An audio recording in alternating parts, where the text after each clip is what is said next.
Today is Monday, September 20th, 2021. Coming up, Roland Martin Unfiltered, streaming live on the Black Star Network. Thousands of Haitian immigrants trek from various parts of South America, ending up under a bridge in Del Rio, Texas, looking for a better life. Hundreds have already been deported back to their country by the Biden administration. Folks, what is going on the border? What about these deportations? Why is America accepting Afghan refugees but sending back Haitians? We're going to have a full breakdown and report talking to policymakers and advocates to understand what is going on and what can be done. A Michigan teacher cuts a biracial girl's hair without her permission. Her father is suing for $1 million claiming discrimination. We'll talk to him and their attorney. The prosecution rests in the R. Kelly trial. Now it's time for the defense to present its case. Two former white California police officers are indicted for beating a black teen. In today's Fit, Live, Win segment, are you making mistakes during your workout that prevent you from seeing results? Folks, it is time to bring the funk. I'm Roland Martin Unfiltered on the Black Star Network. Let's go. He's got it. Whatever the miss, he's on it. Whatever it is, he's got the scoop, the fact, the find. And when it breaks, he's right on time and it's rolling. Best believe he's knowing. Putting it down from sports to news to politics.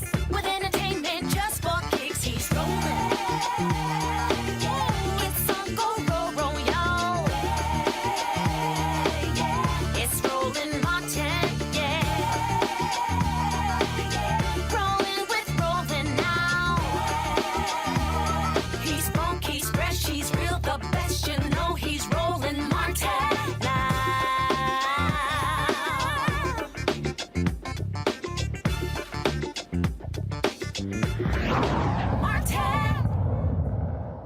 The United States is launching mass expulsion of Haitian migrants from Del Rio, Texas, as more than 12,000 sought entry. DJ Secretary Alejandro Mayorkas said the department is ramping up flights to Haiti and other countries. He held a news conference today in Texas. We in DHS are securing additional transportation to accelerate the pace and increase the capacity of removal flights to Haiti and other destinations in the Western Hemisphere.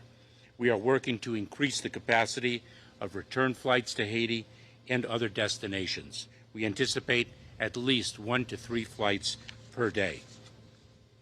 The Biden administration is working with source and transit countries in the region to accept individuals who previously resided in those countries.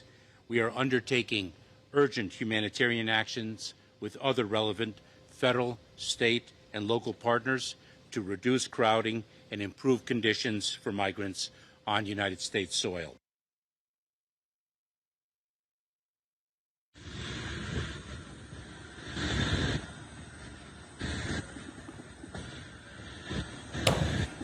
Folks, 3 flights with 145 passengers each arrived in Port-au-Prince earlier today. More flights are planned for tomorrow.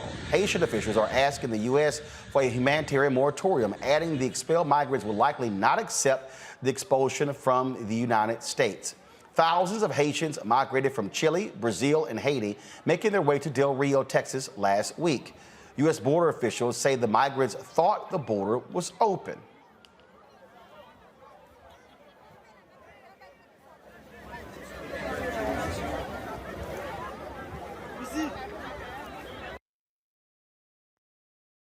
Smugglers continue to recklessly endanger lives of individuals they exploit for their own financial gain.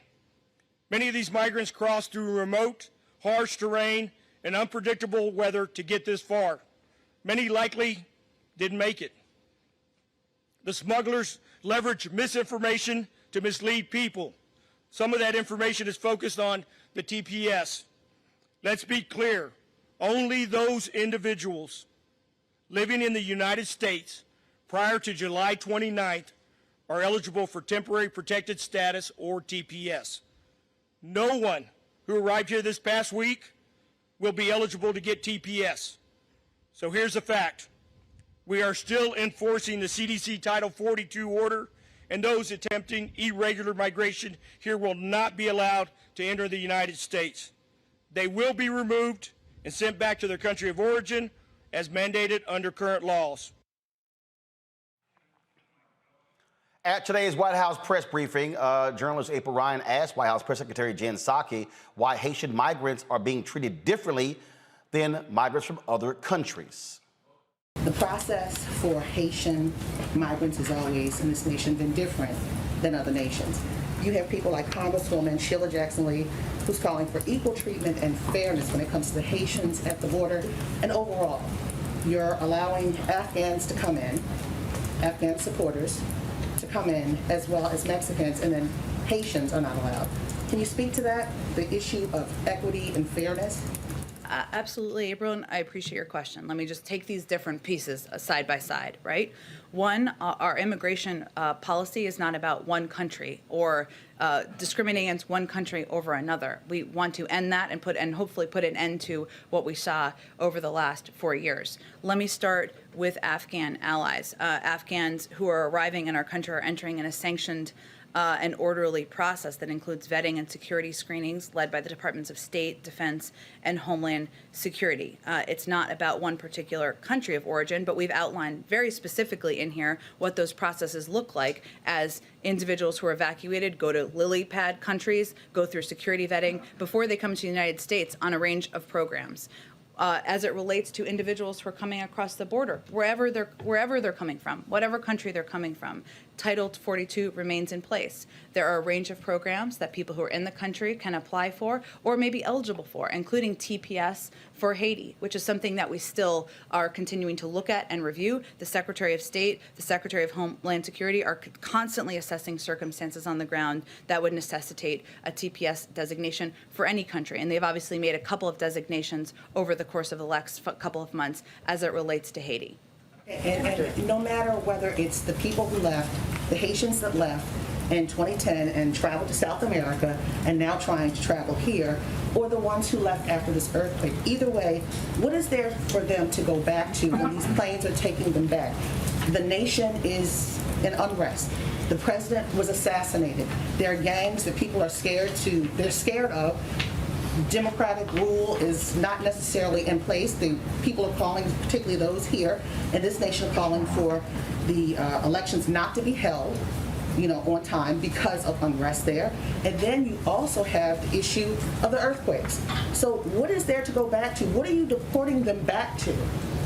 Well, April, I will say that our objective and our focus is not only in implementing current immigration policies. We have also been working to provide a range of assistance, working closely with officials from the government as individuals are going back to Haiti, to provide a range of financial assistance, to provide a range of technical assistance. That is ongoing. And we certainly support and want to be good actors in supporting Haiti during a very difficult time, as you noted, with a government that is still working to get back to a point of stability with recovery from an earthquake. And that's why we have a range of programs, options, as well as financial support in place. Psaki was also asked about the treatment of the Haitians after a video and photos showing several Texas border agents on horses swinging whips. There are photographs and reports of border agents on horseback using what appear to be whips on Haitian migrants. Does the administration view that as an appropriate tactic? Can you speak to that? There are people who are upset about it. Yeah, understandably so.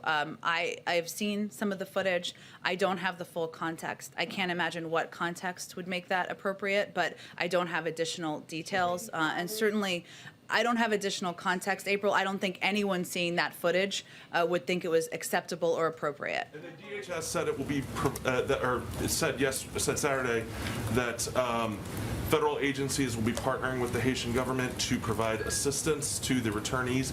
Can you elaborate on what that assistance will entail exactly? You mean to the people who are returning to Haiti? Yes, we've been in close contact with the government about when people return, what that looks like. Let me get you some more additional details about what that looks like when they get on the ground. Go ahead, Yamiche. Thanks so much, Jen. I want to follow up on the question about Haitians and it's specifically these photos that are surfacing on Border Patrol agents seemingly using whips. I know you said that there's no context that it would be seen as inappropriate, so the question really is, why would this be happening under the Biden administration? Is this going to stop? What would I wonder sort of what are going to be the consequences if what we're seeing is what we're seeing? I mean, Yamiche, it's all good questions. We just saw this footage. It's horrible to watch. I just have to get more information on it. Again, April, I don't have more information on it. I've also seen the video. I can't imagine what the scenario is where that would be appropriate. I'm certainly not suggesting that, but we've just seen the footage earlier this morning. I know you said that you're still assessing it, but just to add, if this is what we see, is it the president's stance or the White House's stance that whoever these border agents are using what seems to be whips on migrants, that they would be fired or at least never be able to do that again? Of course they should never be able to do it again. I don't know what the circumstances would be. It's obviously horrific, the footage. I don't have any more information on it, so let me venture to do that, and we'll see if there's more to convey. Karen, go ahead. I think, April, I absolutely understand your question. I think I've been very clear about how horrific the footage is. I don't have more information. As a U.S. official, I have a responsibility to get more context and information. Just to know, I also emailed the White House today wanting to know specifically about the use of those whips. Have not gotten a response. We also, yesterday and today, asked the White House to send an official onto this show to explain what is going on. They did not make anyone available. Several Congressional Black Caucus members have spoken about the crisis in Texas. Representative Joyce Beatty, who is the chair of the Congressional Black Caucus, released this statement. I want to express my concern regarding reports of an urgent humanitarian crisis for tens of thousands of displaced Haitians at our southern border. I want to be clear that we are a nation of humanity and rule of law. My heart aches for the people of Haiti who are currently experiencing unimaginable political and economic upheaval. As we address the current surge of Haitian people, it is critical that we approach the situation focused on fairness and the safety of all involved. I will continue to fight to see that refugees are welcome in America, regardless of race or country of origin. I have contacted Secretary of Homeland Security Alejandro Mayorkas to request that he immediately assess the situation and ensure that humanitarian assistance, including lavatory facilities, food and water, is being provided to those being processed, especially children. I further requested that he provide a comprehensive briefing to the Congressional Black Caucus on the status of Haitian migrants and on whether alternatives exist for their relocation. Florida Representative Val Demings also issued this statement regarding what's happening there. She said immigration reform to protect dreamers, Florida farmers, TPS recipients, and essential workers is critical for our economy and our future. The Senate must move forward, and they should do so with the understanding that in a democracy, the majority should be able to pass legislation to serve the American people. However, let's also be clear that we are only in the situation because inexcusable obstruction by Senate Republicans has nearly shut down Congress's ability to work for the American people. The Senate must find alternate pathways to complete this work, and every Senate Republican should be held accountable for opposing immigration reforms that will protect workers and an estimated $1.5 trillion to our economy and create 400,000 new jobs. Later in the show, we'll be joined by Congresswoman Yvette Clarke of New York. Folks, let's now go to several guests. Joining us right now is Judge Carlos Moore, his president of the National Bar Association, Brian Concanon, Jr., Executive Director of Project Blueprint, Patrice Lawrence, Executive Director of Undocu Black Network, and Jean-Jacques Judy, pastor of Walk by Faith International Missionary Church, representative first of all, International Missionary Church. Judge Carlos Moore, I want to start with you. What is the role the National Bar Association is playing along with the Haitian government or the people of Haiti regarding this crisis? Roland, the National Bar Association is simply calling for the rule of law to be followed. We do know that historically the United States has treated immigrants and migrants from Haiti differently than other non-Black migrants. And so we're simply asking for fairness, for humanitarian relief for individuals who have been devastated by a recent earthquake that has placed over 100,000 people, left them homeless, and then the political upheaval with the assassination of their president. They have no safe place to go. I'm going to go to Brian here. Brian, first of all, how did we get to this point here? Last year, of course, we had we had the deportation of Haitians back to the country. There was grave concern about COVID, not having, proper testing facilities in Haiti, returning folks back to that country. The Trump administration was doing that. Folks were blasting that. The actions that we're seeing right here from the Biden administration and under this DHS are shameful and despicable. And again, somebody has to answer how in the hell horses and whips are being used. That is certainly not the kind of image this administration should want to send out to this country and abroad. That's a great question, and they're both long-term and short-term answers. The long-term is that for decades, for centuries actually, the U.S. government has had policies that undermines Haiti's ability to provide basic services to its population and undermines democratic governance. That has inevitably created a demand for people to leave Haiti to find somewhere safe where they can live. In the short term, the Biden administration has been using Title 42, which is a public health measure that then Senator Kamala Harris said was illegal and not really advancing public health. They've been using Title 42 to expel people, especially people of color, including Haitians, from the U.S. That policy is illegal. Last Thursday, a judge ordered it. A judge determined it was so, and it's applied in a discriminatory way. And although it is less spectacularly racist than the whips and the horses, it still is racist, and it's led to 850,000 people being sent back to difficult and dangerous situations. Patrice, this Haitian policy that the United States has had really has been in place since President Jimmy Carter. And people have complained for decades. You had Cubans coming to the United States, getting asylum, Haitians being returned. And there really has never been a good explanation as to what's the difference between Cuba and Haiti, other than Cuba is led by a communist regime. Roland, there is no explanation because the only explanation that can be possible is racism. There's absolutely no other reason for this. And that's even clearer with the images that we saw today. I'm really questioning, what year are we living in? Is it 2021 or is it the 1800s? Because what I saw today was slave patrol. What I saw today was Black people saying we are vulnerable. I've got my child with me. I've got my baby on the breast. I have got everything that I have brought with me here to seek assistance. And the United States saying that 15,000 people, 10,000 people is a crisis? Seriously? We can't handle that, but we are doing other things for other countries? It is shameful. It is absolutely disgraceful. It is absolutely shameful. And all of those racists, those savages on those horses need to lose their job immediately. We have to stop the war on Haitians. We need a system of care.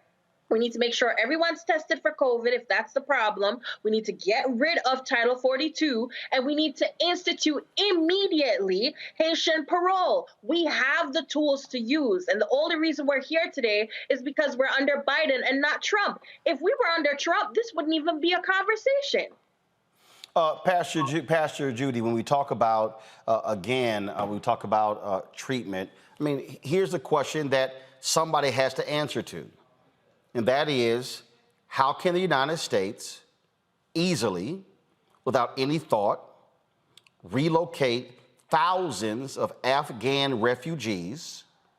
They're not, so if we had to use the argument of Cuba, the Afghans are not coming from a communist regime. So the question then is, all right, why is the United States treating Haitian migrants differently than they are Afghan refugees? It's a good question. It's sadly that we're witnessing what's going on under Biden. What I see that happening here in El Paso, Texas, is that the government, the current government, is let themselves being bullied by Abbott, the governor of Texas, and in that, there is a knee-jerk reaction from the administration, and that reaction gonna cause more problems for the people that been already about 7,000 that I know that been already in Haiti, and Haiti is not equipped to receive them. It's creating more problems for these people that are trying to find life. If we're gonna do anything about this problem, we need to go to Panama and Colombia to fix it there.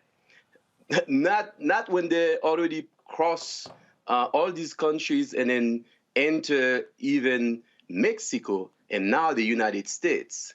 The United States, like the speakers already said, understand the situation in Haiti. Haiti been ruled by bad politicians for decades. Like Brian and George Carlos was saying, it's bad governance that happening, international bad policy over decades, allowing puppets, allowing corrupt people to govern in Haiti over the last decades, and now we're doing a knee-jerk reaction to respond to this because Republicans who are already against us, against migrants, Republicans bullying, talk about it and so forth, and now the Haitian people gonna suffer more and more. You're there in El Paso.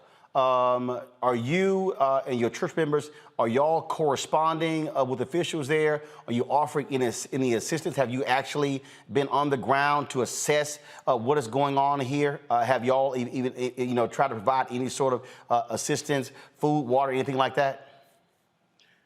So El Paso is 85% Hispanic and 3% African Americans, and then we have these 300 Haitians here in El Paso. The majority of the Haitians here in El Paso, not migrants, part of the military. I'm a retired captain from the United States Army.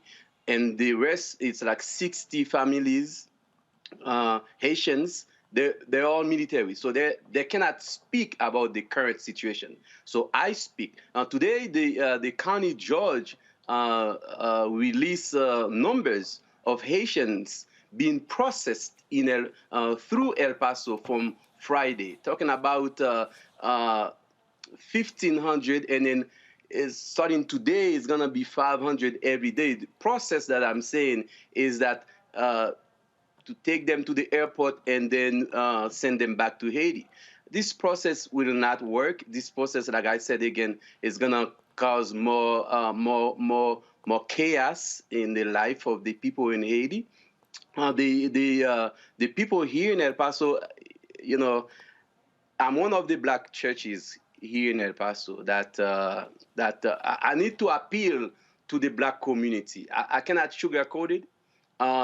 We are a minority within a minority, and the black churches here in El Paso know that they have not responded effectively to face this issue with me. Within the last 5 months, I've been receiving migrants, black migrants, black people here in El Paso. They know the stereotype in this city, and they have not come to address these issues to make sure that when a black migrant depart. So now, something very quick I'm going to explain you. When a migrant they finally get released from the so-called detention center that ICE and CBP operate here in El Paso, when they got released literally with the prison outfit and then the GPS monitoring system. And then they let them go through the airport and then to the planes just like that.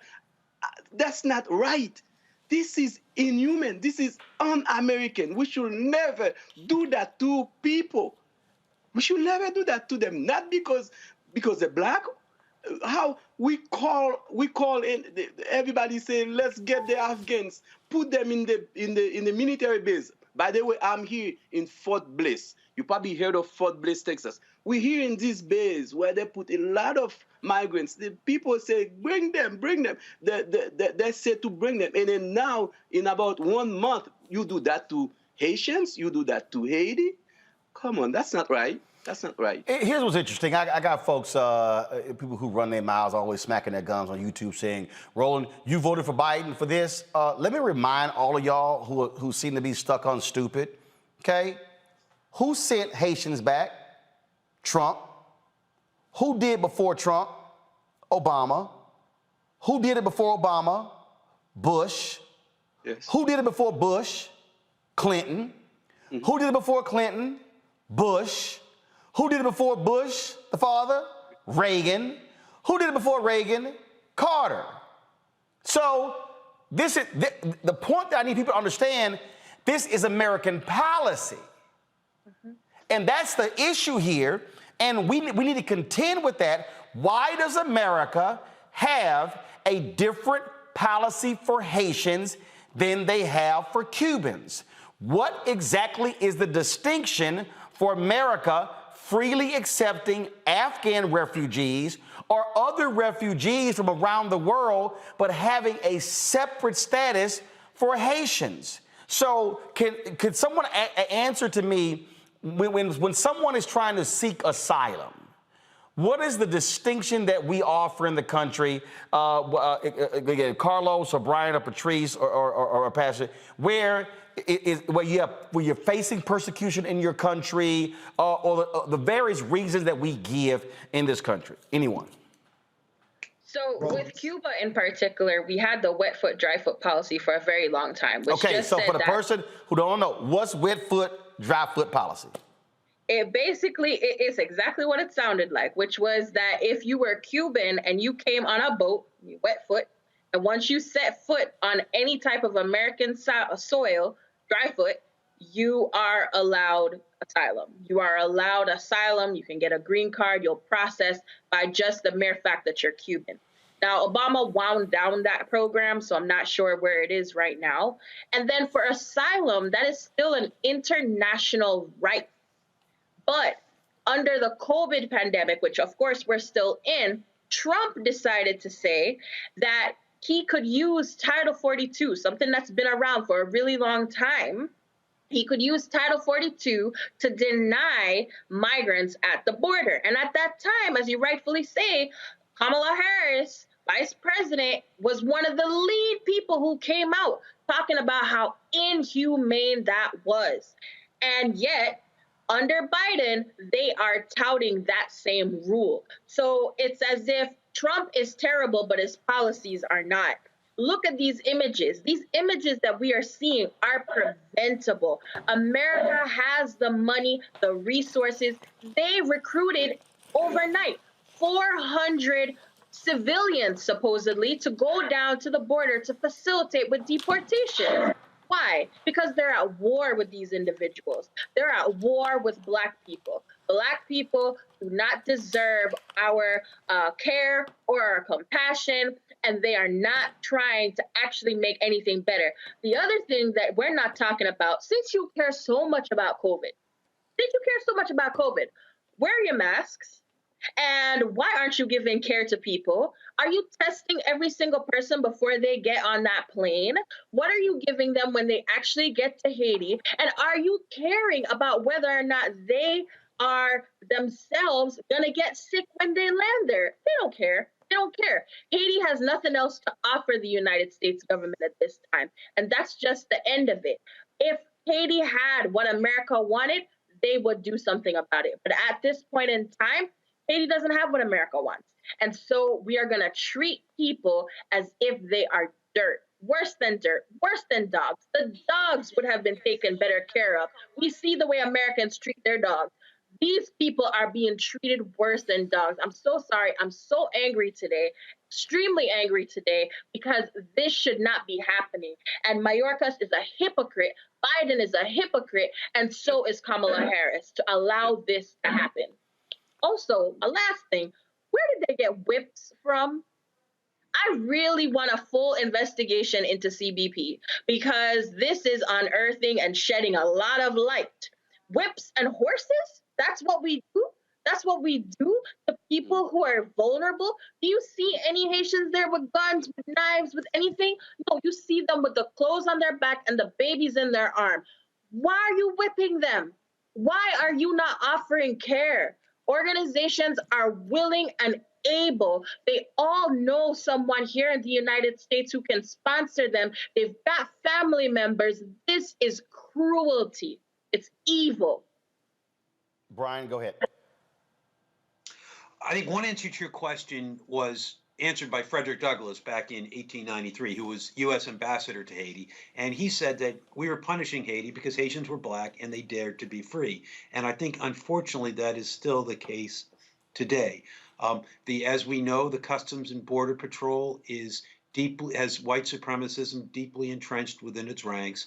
And even this policy, Title 42, was started by Trump advisor Stephen Miller, who's a known white supremacist. And it was not done to stop COVID, because he tried to use the same thing for mumps before COVID came along. He just wanted to help preserve the white majority in the United States. And that's what this is all about. And the Biden administration may not like that, may not like Stephen Miller's policies, but they are certainly continuing them, either because they like them or because they're unwilling to stand up against the white supremacists. And as long as people who profess to not like white supremacy are not willing to stand up against it, this is going to continue. Carlos, the reality is the Biden administration does have a problem. When you had then U.S. Senator Kamala Harris speaking out against this, now she is vice president. The other issue is this here. Biden also put her over the border. So the question now is, again, so this is happening.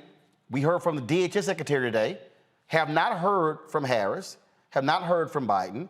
We heard from the press secretary, Jen Psaki, just so people understand. And look, this is probably also very personal to Karine Jean St. Pierre, who is the deputy press secretary, because she's Haitian.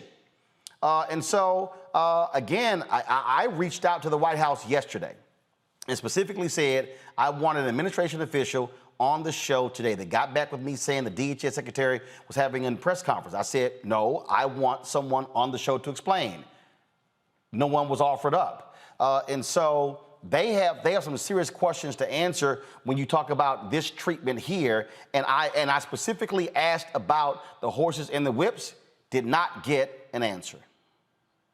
Yo, Roland, from the National Bar's perspective, the Biden administration is sending mixed signals. Just last month, the Biden administration redesignated Haiti a TPS beneficiary nation, where those Haitians already in the country do not have to be deported immediately, repatriated immediately because of the violence and political instability. And yet now you have the Biden administration allowing people to go back without the benefit of seeking asylum in this country when they get to the port of entry.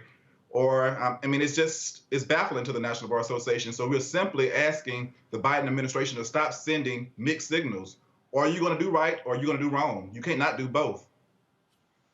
So the question now is what happens next? Because not only that, you also had conflicting statements coming out of Haiti, where some were saying we'll welcome them. Others were like, hold up, it's a moratorium. So the other question is this here, what exactly is the Haitian government officially saying with regards to this crisis? Pastor Judy, can you answer that? One thing that we have not received any response yet, one question we asked, because the president of Haiti just get assassinated about a month and a half.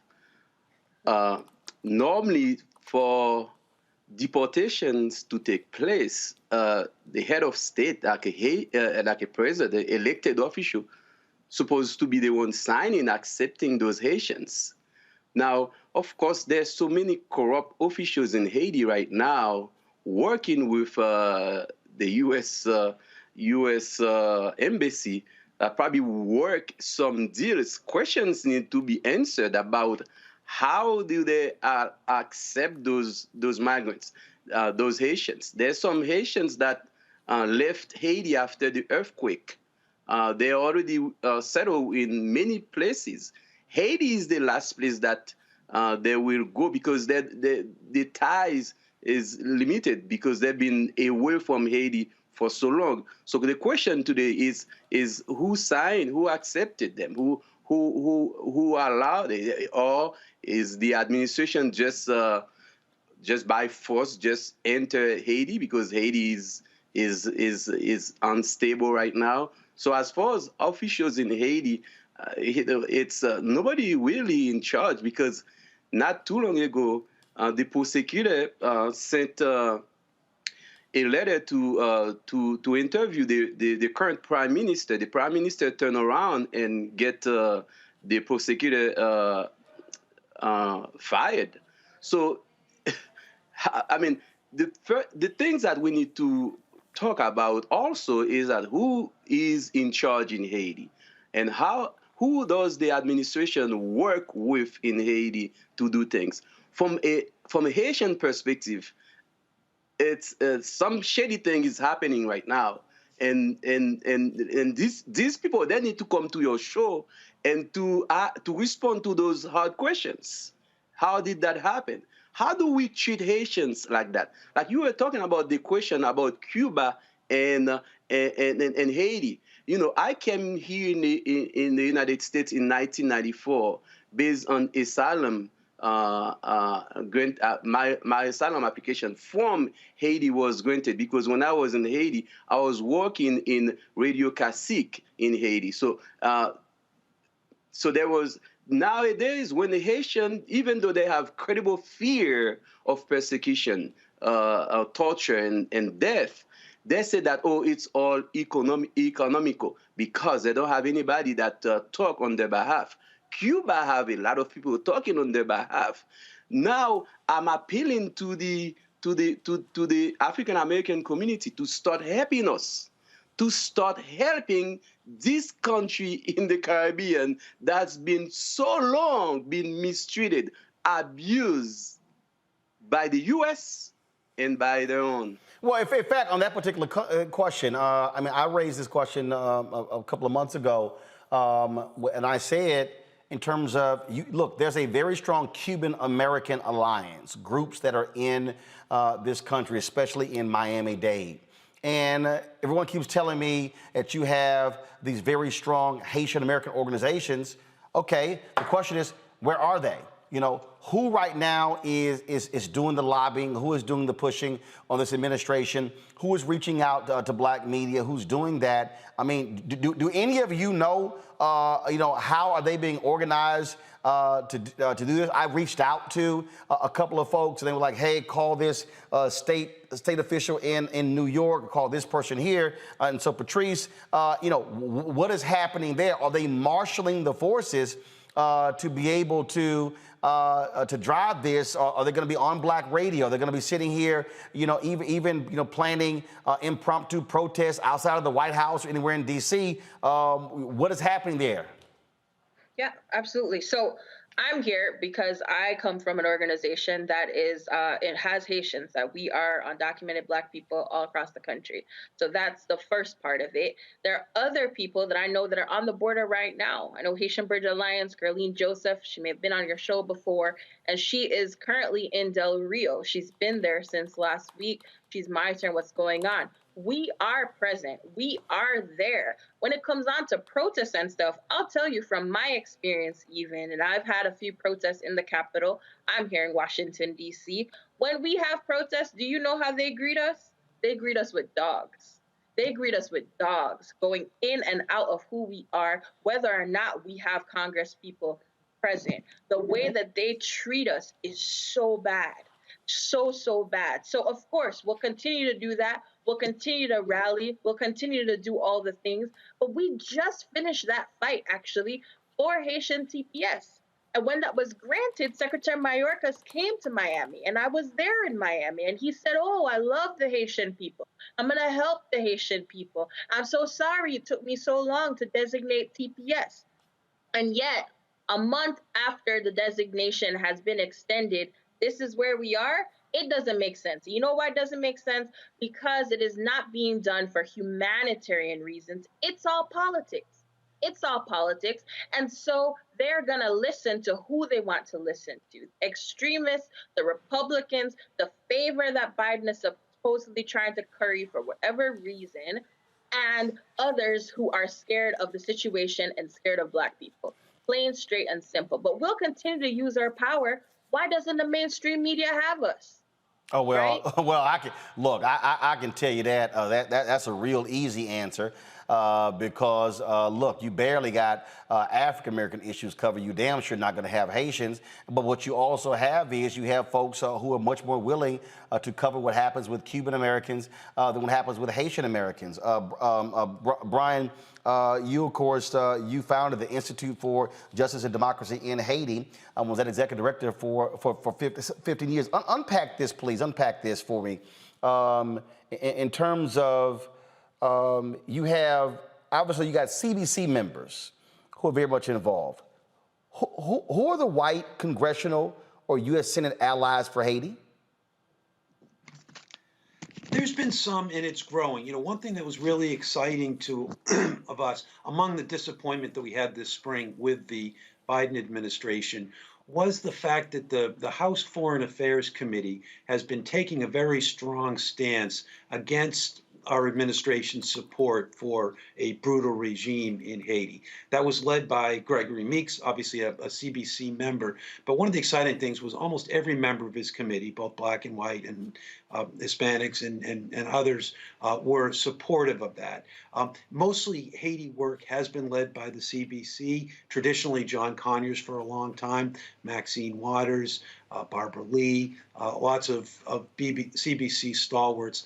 But definitely less so by the members of the white Congressional Congress. On the Senate side, Senator Ed Markey has been stepping up for Haiti in the past. But you know, obviously, you need a lot more. You need people willing to stand up against the Democratic administration. I mean, there's much more willingness to stand up for the Trump administration for calling Haiti a shithole country than it was for standing up against the Biden administration for treating Haitians the way we're seeing on television. Well, here's what I mean by that. So, you take Florida Senator Marco Rubio. That's a huge Haitian American contingent there in Haiti. He said nothing. I'm about to send a tweet out right now. He said nothing. I'm on his Twitter feed right now. He said nothing about what's happening with the Haitians there. Yeah. And I think that's been the position of most members of Congress, Republican or Democrat. They're not speaking up. And again, I mean, I don't think I have to add to what everybody else has been saying. There's no way of making the distinction other than on the basis of skin color. Carlos, what's next? What's next? We hope to get down to the border as president of the National Bar, the black lawyers and judges in this country, and see for ourselves what's going on and assist with the Haitian Bridge Alliance to offer humanitarian assistance, offer legal assistance, pro bono assistance to those individuals. They are entitled to a court hearing. They are being immediately expelled from this country without benefit of petitioning the country of the government for asylum. And that is wrong. We want the rule of law to rule the day, to carry the day, and we will fight and not sit silent until justice and the rule of law prevails in this country. Pastor Judy, for you, what should happen next? I think what next is that there's a bigger awareness that just been brought to the attention of the American people and to the black community, is that what you see under the bridge in Del Rio, Texas, it doesn't happen there. We have to go back to see over the past 50 years how the United States of America has been mistreated Haiti by putting bad people in power in Haiti, by setting up bad conditions for Haitians to live in Haiti. What we see that happen under the bridge is the eye-opener that we should never abandon this place. What took place under the bridge when we see people being mistreated, people having makeshift environmental protection, it's giving us a bigger picture as a whole that we need to do something positive. We need not to respond to Republican bullying us. We need to continue forward. Like things that took place in the past, actually for Haiti, the Congressional Black Caucus being in the forefront. Now I understand Biden is the president, he's the Democratic president. They're kind of silent. They need to come back and start talking again, start bringing awareness. We need to take off the gloves. The Black Lives Matter. We need to get involved about this minority of black in Haiti being mistreated for too long. And the real is to let us know that, oh, Haiti still exists. Haiti, we need to do something more positive about that place. Patrice. Dr. Black will continue to organize. In the past week or so, we were able to organize a letter that came from Congress with about 50 Congress people. It needs to be much more. We had another letter that was sent to the administration that had over 300 advocate organizations, national, state, and local. It needs to be much more. And we are calling on all of the viewers to treat this situation as how they treated the kids in cages. Let the whips on horses be the same reaction as kids in cages. And we're going to call for more people to do that and for Biden to institute humanitarian parole for Haitians immediately and end Title 42. There should not be a flight tomorrow after what we witnessed today. All right, folks. Look, we certainly are going to keep our focus on this, and we want absolutely someone from the Biden administration to come on to explain this policy, especially Title 42. In addition to that, expect to be hearing more from Congressional Black Caucus members, Congresswoman Yvette Clarke. They're actually in a meeting as we speak with Vice President Kamala Harris on another issue, and hopefully when they come out of that meeting, we'll be able to hear from Congresswoman Yvette Clarke. So Judge Carlos Moore, Brian Concannon, Patrice Lawrence, and Pastor Jean, Jacody, Judy, I certainly appreciate all of you being on the show. Thank you. All right, folks, gonna take a break. We come back, we'll have our panel, and we'll unpack this further and break down other news right here on Roland Martin Unfiltered, streaming live on the Black Star Network. Back in a moment.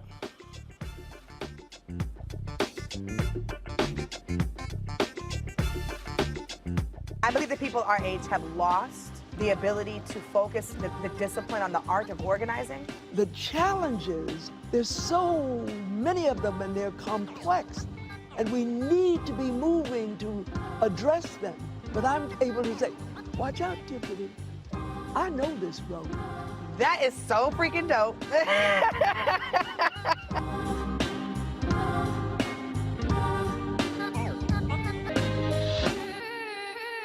Time to be smart. Roland Martin's doing this every day. Oh, no punching! Thank you, Roland Martin, for always giving voice to the issues. Look for Roland Martin in the whirlwind, to quote Marcus Garvey again. The video looks phenomenal, so I'm really excited to see it on my big screen. Support this man, Black Media. He makes sure that our stories are told. See, this difference between Black Star Network and Black-owned media and something like CNN. I got to defer to the brilliance of Dr. Carr and to the brilliance of the Black Star Network. I am rolling with Roland all the way. Honored to be on a show that you own. A black man owns the show. Folks, Black Star Network is here. I'm real revolutionary right now. Roland was amazing on there. Stay black. I love y'all. I can't commend you enough about this platform that you've created for us to be able to share who we are, what we're doing in the world, and the impact that we're having. Let's be smart. Bring your eyeballs home. You can't be Black-owned media and be scared. You dig?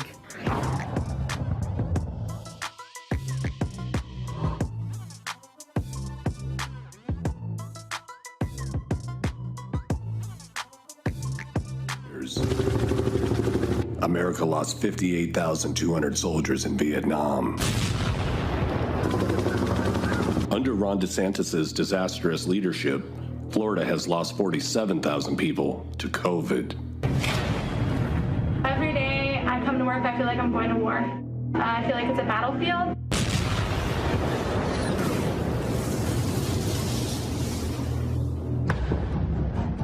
Governor Ron DeSantis has been downplaying the severity of COVID in Florida. I mean, it may go up a little, but it is not surging. Just like the Secretary of Defense and generals did in Vietnam. We will prevail in Vietnam over the communist aggressor. Now they're accusing you of creating, quote, an artificial decline in deaths and misleading the public about the surge coming to an end. What is your take on all this? So first of all, it's just a totally false partisan narrative. Comments on civilian casualties have been used in the United States for political purposes and have been greatly exaggerated. There's been a lot of misinformation. Soon Florida will surpass the number of Americans dead in Vietnam. The fact is, we're no longer in a state of emergency. ICUs, most cases are just overflowing at this point. Governor Ron DeSantis has said that hospitals have it under control. ICU nurses are at their breaking point. In my whole whole nursing career, I've never seen anything like it. The war in Vietnam is going well, and we will succeed. Robert McNamara, Secretary of Defense. 40 to 50 ambulances in the county have to wait an hour or more to offload their patients because there aren't enough beds. 1,200 dead of COVID yesterday in Florida. That's not the total for a week or a month, but one single day. More people are dying now than ever before during the pandemic. So you're going to give a speech or are you going to ask a question? Refrigerated trailers are in place at several hospitals to expand hospital morgue capacity. Ron DeSantis' disastrous leadership has turned Florida into its own Vietnam. Yet we were wrong. I believe we were terribly wrong.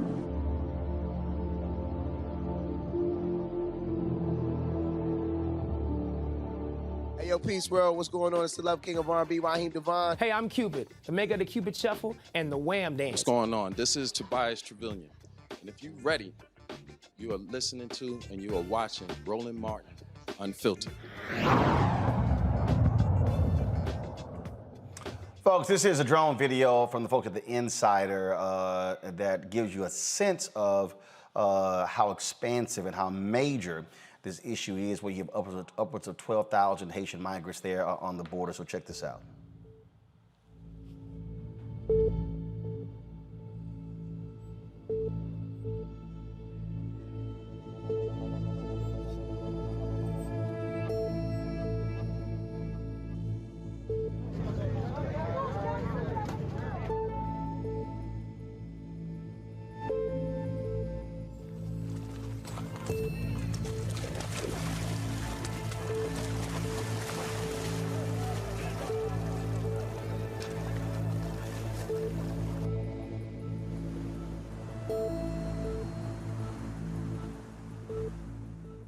Estamos pasando súper mal, la familia le manda plata a nosotros y nosotros no podemos comer, tenemos niños y sin pañales, mira.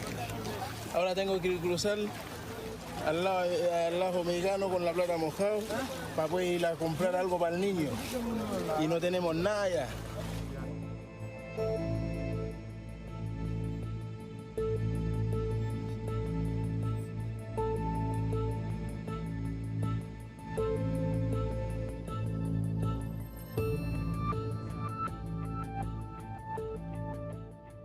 Se eu deportado agora, eu vou morrer. Haiti não tem segurança. Haiti, só bandido. Tem guerra civil todo dia. Muito complicado, porque não tem dirigir Haiti, não tem nada.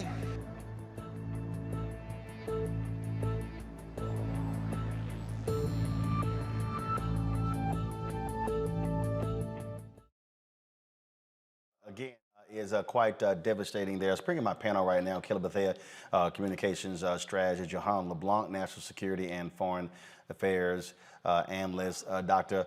Omokongo Dibinga, Professorial Lecturer, School of International Service, American University. Glad to have all of you here. Johan, I'll start with you. Your assessment of how significant and serious this issue is, and what must the Biden administration do to deal with, obviously, these shameful images? Absolutely, Roland. I think that, one, we need to look at the rule of law and see what it says, right? And as we know, for asylum, these folks are obviously at the border because they're seeking refuge. So I believe that they should be allowed, be afforded the opportunity to engage in a critical fear interview and for the administration to ascertain whether or not they are eligible for asylum, to apply for asylum, and so forth. So I think that the rule of law needs to be applied here, like it has been applied, like it's always applied with other immigrants that are not black and brown, right? And also I think that the Biden administration needs to certainly treat those migrants with dignity. And I understand if you're going to repatriate them, while I do believe that their rights are fundamentally being violated under international law and even some of the domestic laws here in America under the Immigration Naturalization Code, but at the very minimum, the administration must treat these migrants with dignity. For example, one woman who was sent back to Haiti she was repatriated back to Haiti. She said, you know, I don't mind that they sent me back to the country where I'm from.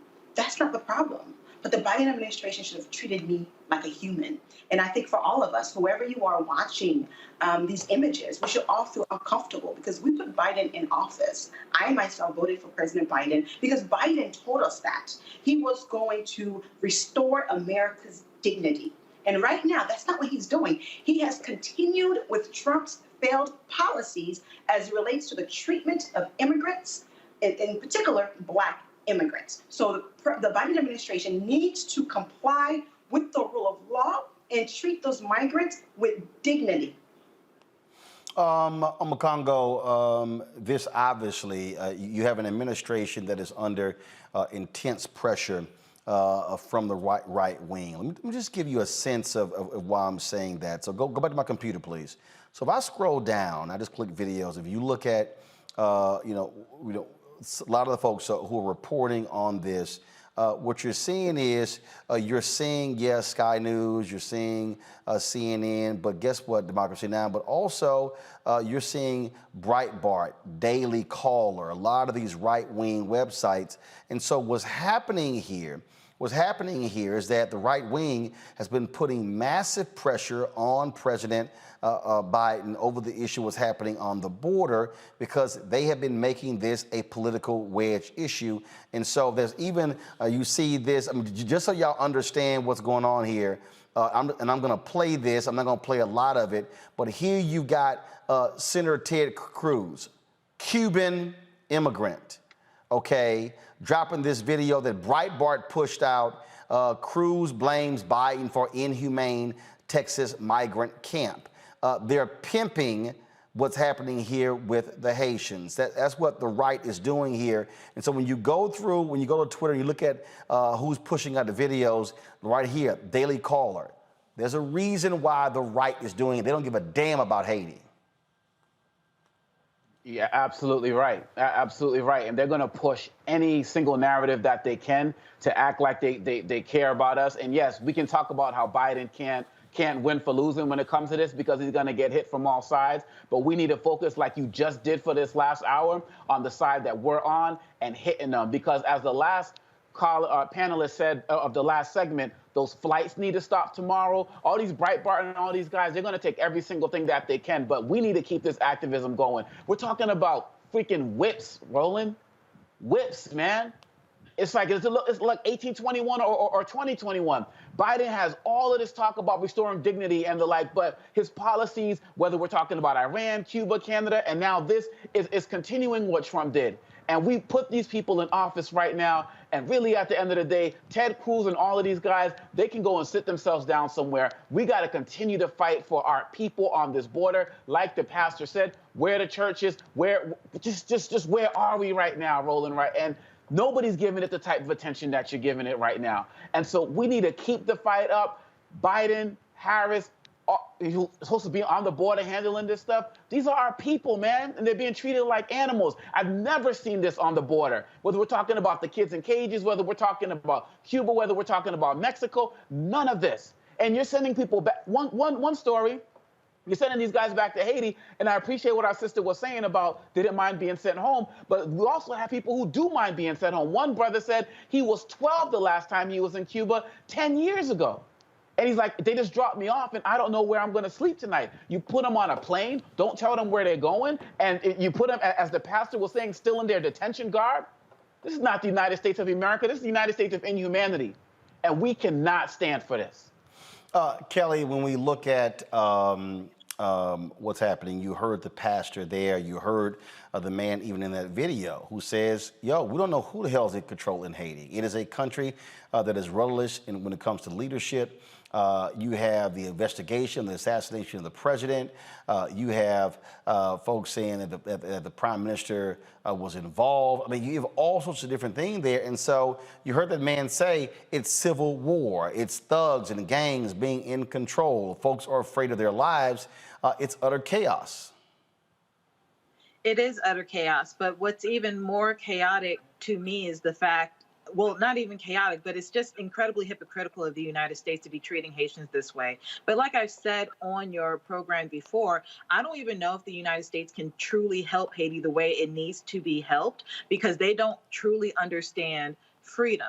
Haiti is free. We are not, because we still treat our own citizens as though there's a caste system here. We still treat Black people like second-class citizens here. So the treatment of Haitians and other minorities at the border, other nationalities at the border, isn't surprising to me, but it is incredibly disappointing, especially when we see literally a flashback to 1821, such as our previous panelist said, with the horses and the whips. And for me, it just does not compute how we still have this performative allyship when it comes to minorities and Black people. America cannot afford to do any more performative allyship. We cannot afford to do any more just surface level humanitarian help. You being there with cameras is not helping the issue. I saw on CNN today, they had a live footage of people bathing in some type of body of water. I couldn't tell if it was a river or not, but it was uncensored. And by that, I mean, there was literally a naked, tender-age child on CNN without censored.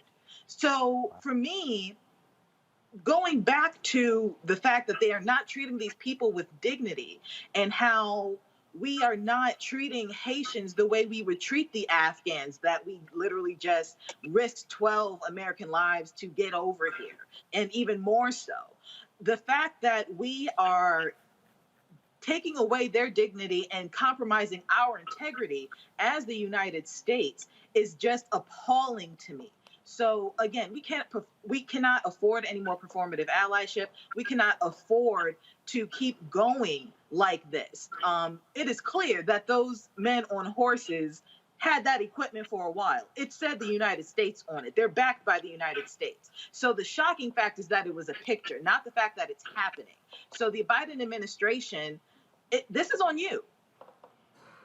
Yeah, I mean, look. The reality is, this is, you can't say Trump, Republicans. No, Biden, Harris, they are now in control. They control the levers of government, and so the buck stops with them.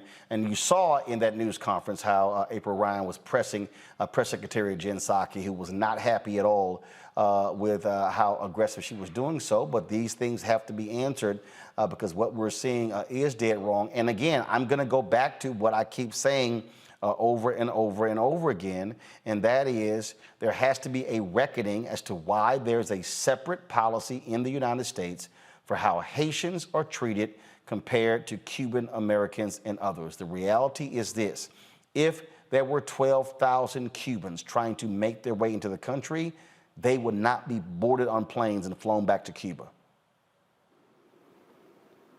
Simple as that. Simple as that. So that absolutely must be dealt with. All right, folks, I got to go to a break. Jahan LeBlanc, we certainly appreciate it. Thanks a lot. When we come back, folks, we'll talk more on Roland Martin Unfiltered on the Black Star Network.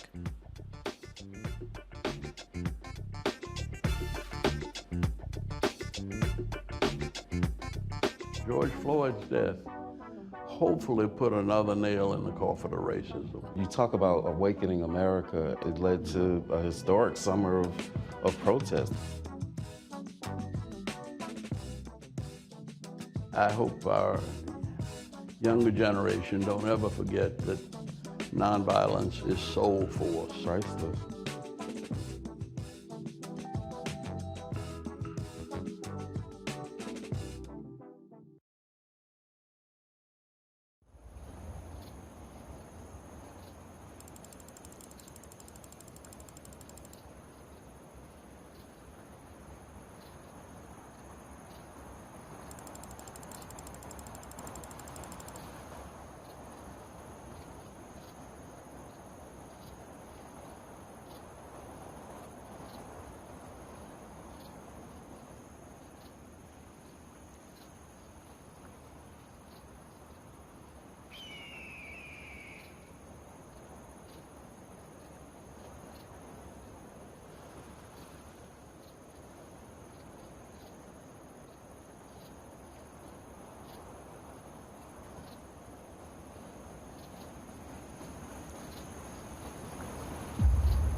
Time to be smart. Roland Martin's doing this every day.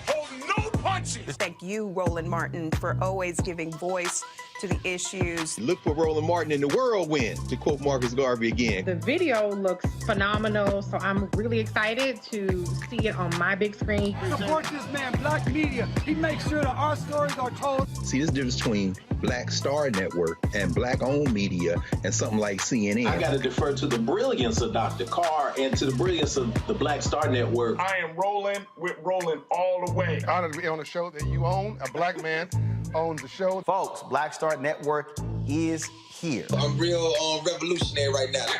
Roland was amazing on there. Stay black. I love y'all. I can't commend you enough about this platform that you've created for us to be able to share who we are, what we're doing in the world, and the impact that we're having. Let's be smart. Bring your eyeballs home. You can't be Black-owned media and be scared. You dig?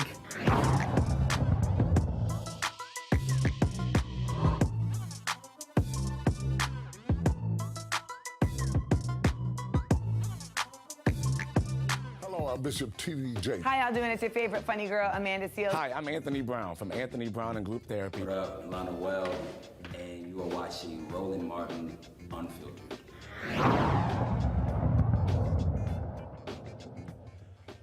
Prosecutors in the R. Kelly sex trafficking trial rest their case after calling 45 witnesses over the past month.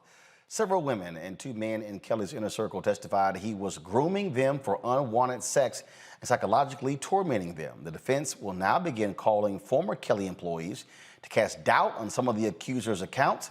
Kelly has denied any wrongdoing. Kelly Bethea, I'll start with you. Again, the R. Kelly defense, they got an uphill battle on their hands.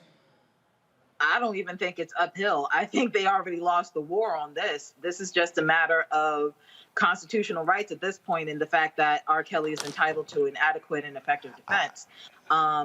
Frankly, what he did was indefensible. We have known for 20 years that R. Kelly is a pedophile. He is also a hebephile.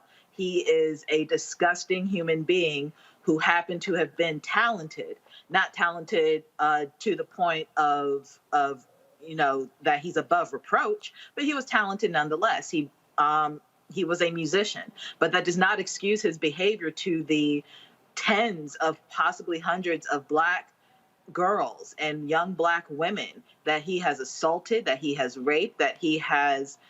Hold up. We cannot say he's assaulted and raped because he hasn't been convicted. I understand your allegedly. Point. Thank you. Allegedly. I said, but as a lawyer, we can't make that because he's not been convicted. I'm aware. My apologies. Allegedly assaulted, allegedly raped, just indefensible crimes that he has been indicted for. He needs to go to jail. Should he be found guilty, which I, at this point, have no doubt that he will be, he needs to be up under the jail. This is a man who claimed to be the Pied Piper. He coined himself to be a predator, because that is what a Pied Piper was. That whole folklore of a older man who, by being a musician, was able to lure children away from the safety of their homes so that he could do unspeakable things to them. The fact that he likened himself to that in a favorable light and still thinks that what he allegedly did is okay just shows you that not only the cognitive dissonance, but just how sick this man really is, and how sick, frankly, his followers are, who still think that he's innocent. So again, like you said, we're going to be watching this very closely, but I have a really good feeling that we won't be saying the word allegedly much longer. Makongo? I'm definitely hoping that Kelly is right on that, in terms of we won't be saying allegedly much longer.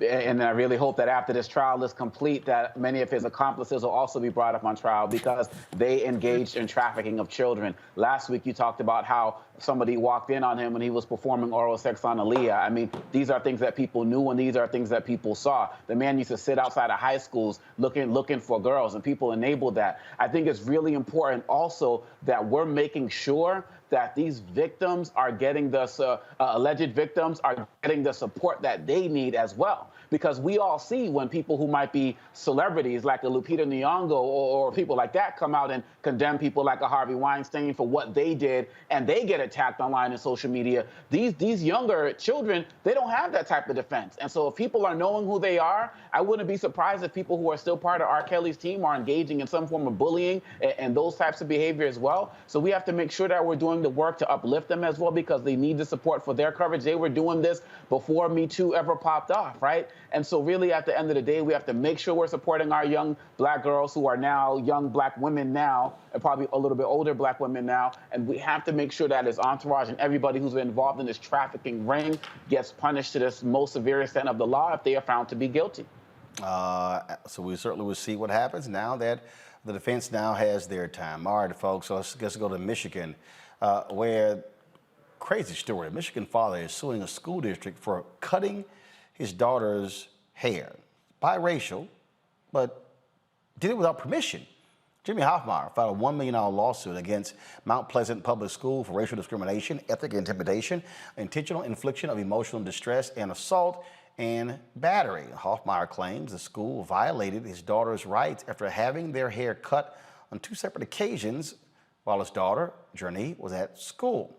Joining us right now is Jimmy Hoffmeyer, as well as attorney Chandrika Simmons and Christina Laster, Director of Policy and Legislation, National Parents Union. Glad to have you here. Jimmy, first of all, why in the hell are they cutting their hair? Like, what was the rationale given? They said it was because my 7-year-old daughter, asked for it to be done. Okay, hold on. They're claiming that your daughter asked for her hair to be cut. Yep. But so what? Is there a salon or a barbershop in the school? No, there isn't actually. So first of all, who cut her hair? First time it was a 7-year-old little girl that was in class with her, and her name was Amaya, I guess. That was on March 24th. And March 26th, it was done by her library teacher and approved by her her first grade main teacher as well. Okay, so obviously, look, in schools, kids do all kind of stuff. And so having another classmate clip your hair, I get that. But a teacher actually went ahead and at no point did that teacher say, sorry, Journey, I can't cut your hair. You're going to have to actually talk to your parents? And no one talked to you? She actually addressed my daughter, actually. And, I'd never got an email, a call. I had to call them to figure out what happened to my daughter's hair. Chandrika, explain this, because does the district actually have a policy? No. Go the ahead. district does not have a policy of educators turning into barbers and cosmetologists for the day. So this library teacher gets permission. Who the hell gave him permission? No one gave them permission. And from the evidence that we've gathered from them thus far, they have every mechanism in place to be able to contact a parent regarding any underlying issue that they may have regarding a student. And in this case, they chose not to contact Mr. Hoffmeyer and to just unilaterally decide that this was best for his daughter. Even though Mr. Hoffmeyer had already taken his daughter to a hair salon after the child on the bus cut her hair to shape it up and make it look presentable, they cut this child hair after she had visited at a hair salon. So I'm just trying, the thing that really just jumps out at me here, Jimmy, is, okay, what was the response from the principal, from the school district? The response from the there really wasn't a good response. They just asked how they could just make it go away, pretty much, is all they said. And from the get-go, they told me that they were going to end up with letters in their progress reports, and that's what the end result was of their third-party investigation, who never spoke to me or my daughter or her counselor or anything. I want to bring in Christina Laster, of course, with the National Parents Union. Christina, the reason this is significant because this is not the first story we've told. We've had black folks fighting hair battles.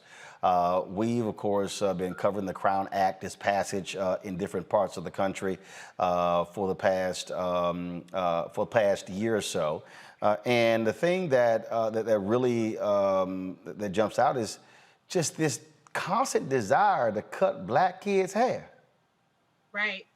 And so basically we see that Mount Pleasant would like the public to believe that this is an isolated incident, but we know that it is not. And there is a pattern and a history of hair discrimination, right? And now we're seeing that permeate throughout K-12 schools where children are either forced to comply or assimilate immediately if they're involved in athletics or whatever the case may be.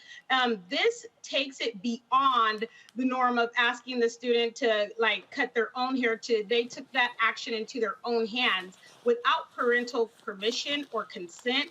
And so this is why it's vital to have accountability mechanisms like the Crown Act that specifically say you cannot do these things and under these certain conditions, because apparently common sense was not so common that day.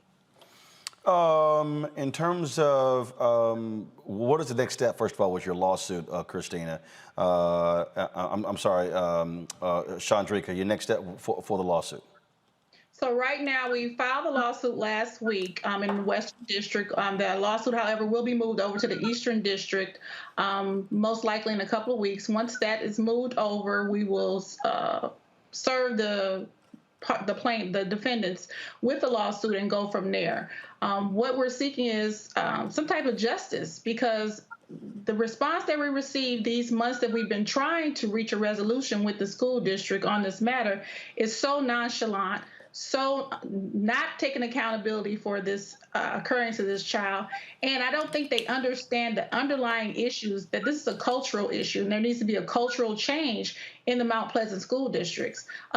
I've been reading comments about this lawsuit since I filed it, and I see that there's a cultural divide as to children of color and their hair versus others in their hair. But I would like to say this.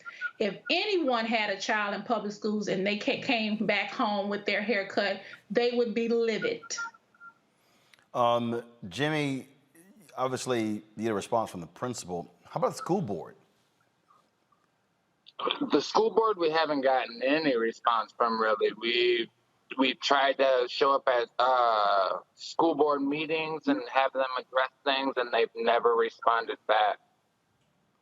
Wow, well, that is certainly very strange there, and I must say, Christina, we keep seeing this, and for a long time you had black parents who, played the get along game. Now you got people who are saying absolutely not, especially since you have more African Americans who are wearing natural hairstyles and are fighting a lot of these dress code policies that frankly discriminate against black folks. Right. And what we do know is that we can't legislate hard changes, but we can legislate justice, right? This is the importance of having the Crown Act in places for accountability, because as you heard from Jimmy Hoffmeyer, we tried to use the proper protocols and procedures to address the school and the school board and ask for them to hold themselves accountable, but they were unable to do so. And so as the public may see it as, oh, just a ploy to, try to raise suit and get money, that is not the situation. We actually went through the proper procedures and channels to try to get them to hold themselves accountable. But what we realized is that they were not willing to do so. And so now we will pursue justice in the court and remedy in the court. And that is just basically what I admonish all parents to do in situations like this. Don't just leave it in the hands of people that aren't willing to hold themselves accountable. Pursue justice by every means. All right, then. Jimmy Hoffmeyer, Chandrika Simmons, and Christina Laster. I certainly appreciate it. Thanks a lot. Let us know what happens with this case. Thank you. All right, Will do. Thank you very much. Omakongo, I want to start with you. Again, this is a constant attack on blackness. This is why the Crown Act should be federal law. There have been different states and counties that have actually passed it, but it actually should be a federal law that deals with hair discrimination. It absolutely has to be. And I'm glad you asked the question about the school board, because this is actually connected. I'm thinking of a story from the York Central School Board in Pennsylvania where they've banned a whole bunch of books and, this whole critical race theory faux argument. And they're banning books like about Rosa Parks and so on and so forth. But, they're just banning books with brown people in them. And one of the books was Hair Love, right? A book that was widely celebrated for showing the beauty of young black children's hair. And so when people think that these are isolated incidents, this is systematic. I'm thinking about that wrestler who had his hair cut and still went out there and won the match. We need the Crown Act to be federal, and all of the parents out there. And for these teachers and these librarians and whoever who feel like they can just have the right to have access to our bodies in any way, shape, or form like this, I'm glad that there's national attention to this, because that father deserves better. That child deserves better. And so the Crown Act needs to be the case. It needs to be federal. But we also need to realize that this is also connected with everything that's going on in these school boards against, quote unquote, critical race theory being taught in schools. This is part of that whole movement that these guys are after, and we have to continue to fight it.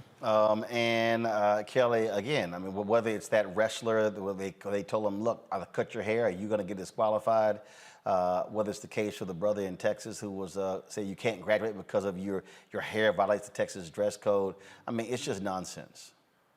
All of it's nonsense.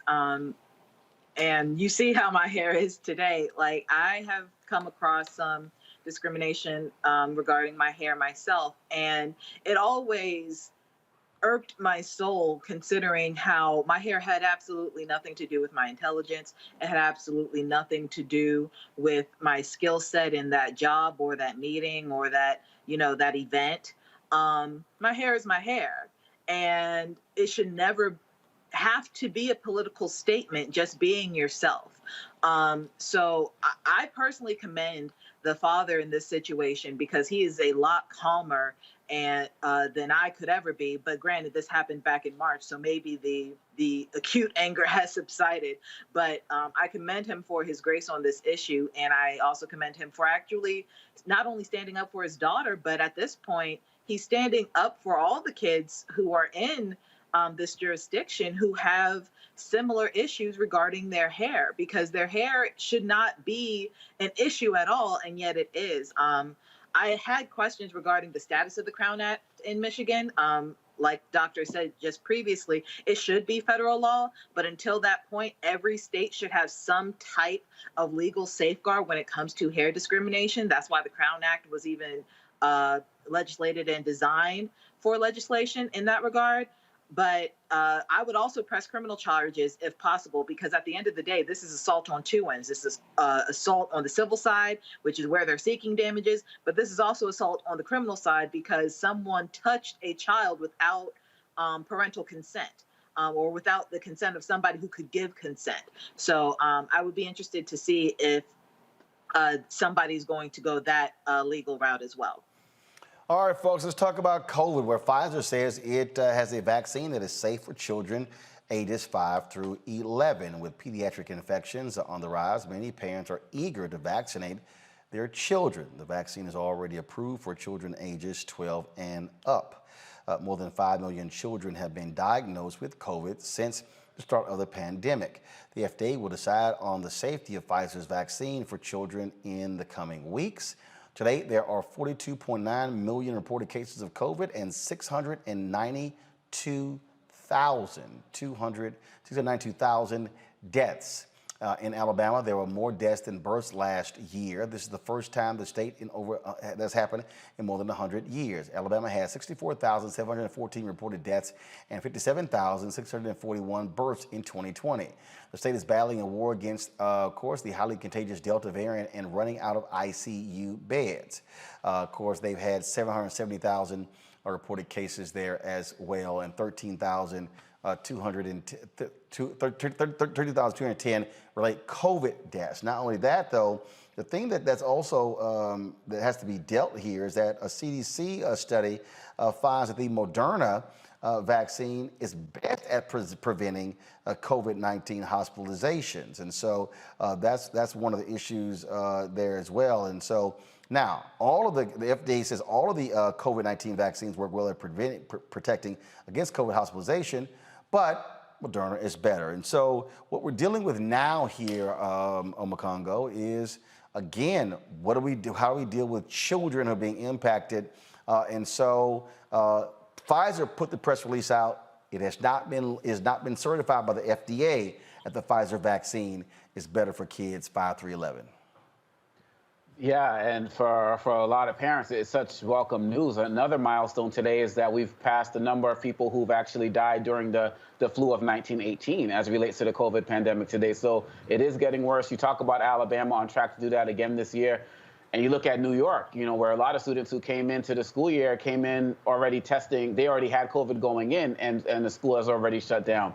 We need this, man. We need this out there. Parents are, I got 3 kids, and, my youngest is 6 years old. And so this is something that's on my mind on a regular basis as well. And really, quite honestly, at the end of the day, it's really sad when you see that a lot of what's happening is because governors are just not taking action. They're blocking things like mask mandates and the like. And we have preventable deaths right now. And you talk about the number of children who are getting COVID going up.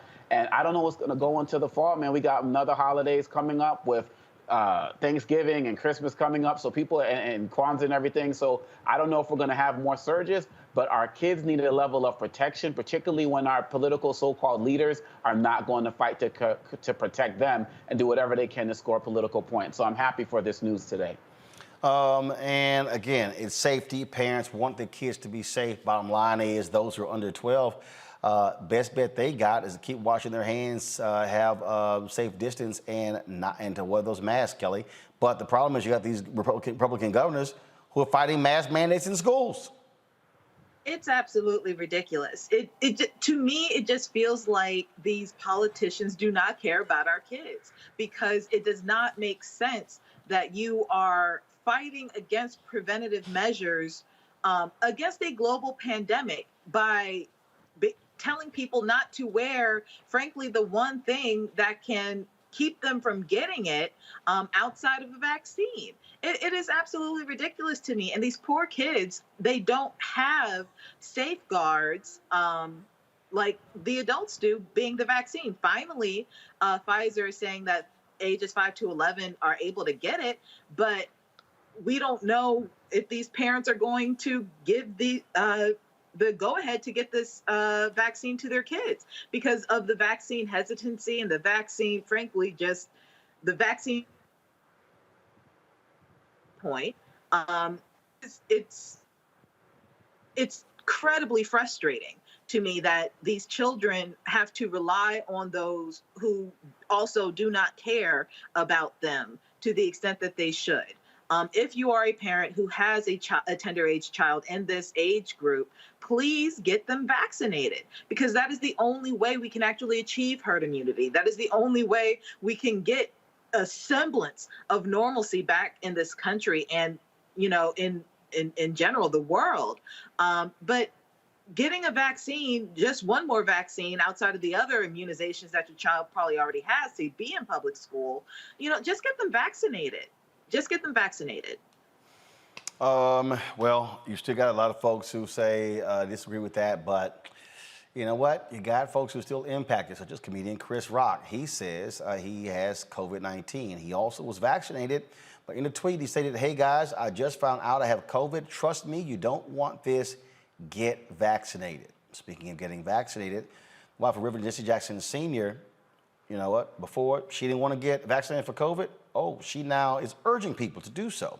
This is after she was diagnosed with a severe case of COVID. She, of course, is out of the hospital, Reverend Jackson. He still is at a rehab facility undergoing treatment for his Parkinson's disease and this issue as well. So it's always, again, she was, now, here's what's interesting. Before they said that Jacqueline Jackson didn't get the vaccine shot because of a pre-existing condition, but now she's endorsing it.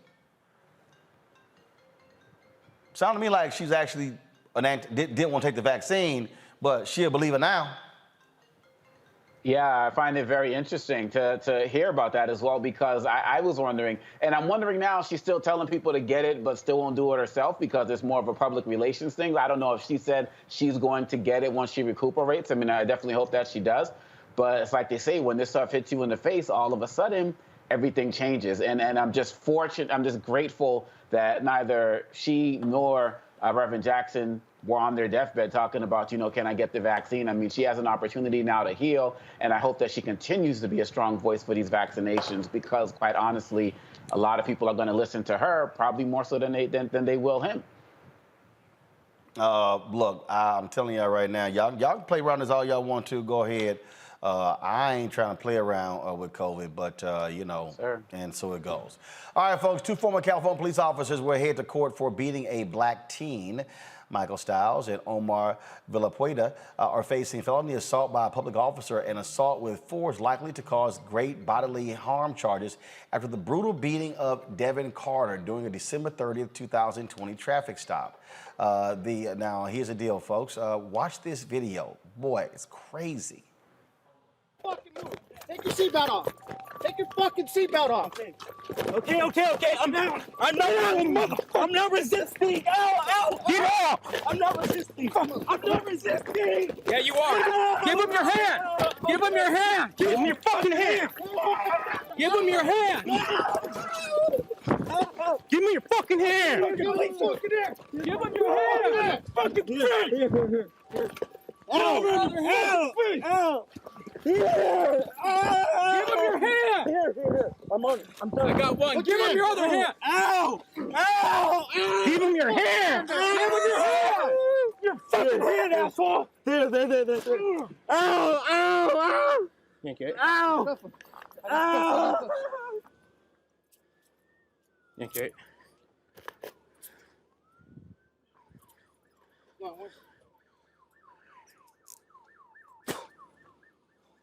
Ow!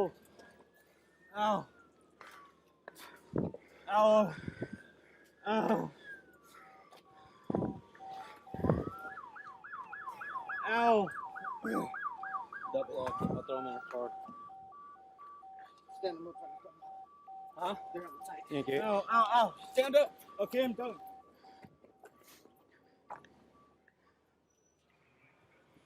I keep saying, Kelly, the only way you deal with these thuggish cops, you got to indict them, convict them, send them to jail, and take their pensions. That's all.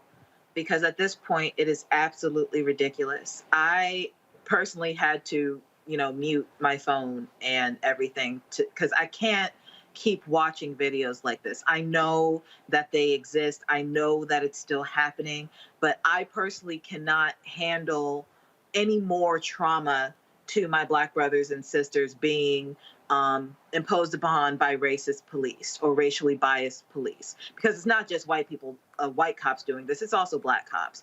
But the fact that it is still this pervasive is triggering, it is traumatic. I can only imagine how scared that young man was on the ground. He's literally screaming, he's not resisting. And by the looks of the video, the pieces that, I have seen previously, he wasn't resisting. But further, it was just excessive force. It was just excessive force. Like, it does not make sense to me how you have every facet of defense and tactics imaginable at your disposal to subdue a suspect in any regard, and you choose to go the most extreme route of violence just because you think our skin is a weapon. It is absurd, it is racist, and they should be up under the jail at this point, because what they did was absolutely disgusting. Yes, they've been fired. All of the administrative stuff is done. At this point, this is purely criminal. They need to be under the jail. Again, Makongo, if you got to have deterrence, and when they say I can get off, that's no deterrent. That's right. And this is yet another reminder of why we need the George Floyd Police Reform Act. It's another reason that we need to understand that as part of that is a database of officers who do things like this. So when they do get fired, they can't just go down the road and do this again. And we also have to be mindful of the fact that one of the things the brother was saying was that he sped up because he wanted to drive to a lit area because he was afraid of what was going to happen in being pulled over in the dark. We saw this a couple of months ago with a soldier in Virginia. Imagine if there was no lighting. This brother might have ended up dead. So we see these situations where officers will make the situation worse by running up and say, oh, you're resisting, and then knock them out, or just try to pull people over in the dark. And they put us in positions where they feel like they are forced to do what they're doing, where they're just looking for a reason to beat us down. And so we need that national registry. There needs to be a trial, and we need that police reform bill passed. And yes, I hate seeing these videos. I actually listened but didn't watch, Kelly, so I was on the flip side of you. But we have to be reminded at the same time that we don't have an anti-lynching bill. We don't have a George Floyd Police Reform Act. And with everything going on, COVID and all of these, we kind of lull ourselves into a belief that these things are not still happening until they happen to one of us. And so we have to keep up the fight and make sure that we're following these cases, because if we don't, no one else will. All right, folks, here's an update on the video that we showed earlier of U.S. Border Patrol agents beating Haitian migrants with whips on horses as well. This is a statement released by the Department of Homeland Security. The Department of Homeland Security does not tolerate the abuse of migrants in our custody, and we take these allegations very seriously. U.S. Customs and Border Protection's Office of Professional Responsibility is investigating the matter and has alerted the DHS Office of Inspector General. In addition, Secretary Mayorkas has directed that personnel from the Office of Professional Responsibility be on site full-time to ensure that the responsibilities of DHS personnel are executed consistent with applicable policies and training in the department's values. Secretary Mayorkas visited Del Rio today and witnessed the extraordinary work of DHS personnel. The footage is extremely troubling, and the facts learned from the full investigation, which will be conducted swiftly, will define the appropriate disciplinary actions to be taken. We are committed to processing migrants in a safe, orderly, and humane way. We can and must do this in a way that ensures the safety and dignity of migrants. I would say anything less than them getting fired, Kelly, is unacceptable. I don't see what's humane about a man with a whip on a horse whipping Black people into submission when they are clearly of no threat to the men on horses with whips. Like, there's no excuse for this whatsoever. And like I said before, or at least I tried to say before, this administration knew what was going on at the border. This administration knew that they were equipped in this way. And if they didn't, they weren't doing their due diligence as an administration regarding who is guarding the border. This is unacceptable on so many fronts. I mean, I'm sorry. It's just unacceptable. It is unacceptable. And that statement to me was a load of BS until I see something otherwise physically, tangibly change. Absolutely. I'm Magongo. I found it interesting. I was kind of reading that with a little bit of a third eye, and they talked about cheating people with dignity who are in our custody. And I'm like, okay, well, if these guys didn't fully cross the border yet, if they're kind of like still on the Mexico side, does it justify what they did? You know what I'm saying? And so I thought that was very interesting in terms of how it was worded. But like Kelly said, until we hear some real consequences and see some real action, in addition to all of the other nonsense that needs to stop, like stopping these flights and letting people know, not letting people know where they're going, these are just words to try to quell a situation, but we need to see some real consequences. Absolutely. And so we will be looking for more of that and so to see what happens next. So, yeah, it's going to be quite interesting. All right, folks. You know what time it is?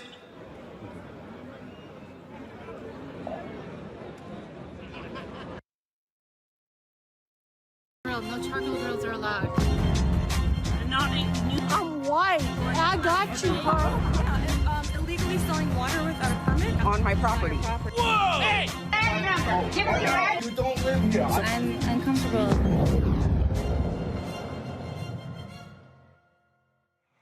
Well, Well, a Karen in Connecticut slaps and harasses a young sailor in a pizza parlor. Watch this. Disgusting.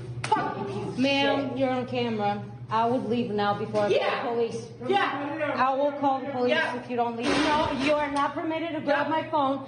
You're not permitted to grab this hat. Yeah. I don't know where this behavior is coming from. And just let him be. Just let Show him be. his uniform. Show his just uniform. let him be. Show his uniform. You disgrace the U.S. You disgrace the USA. You fucking piece of shit. You put me on it. You put me on it. You put me on freaking. Put me on. Put me on. Hey, Williams, can Put me on. Can you give me Chief's number? What's Chief?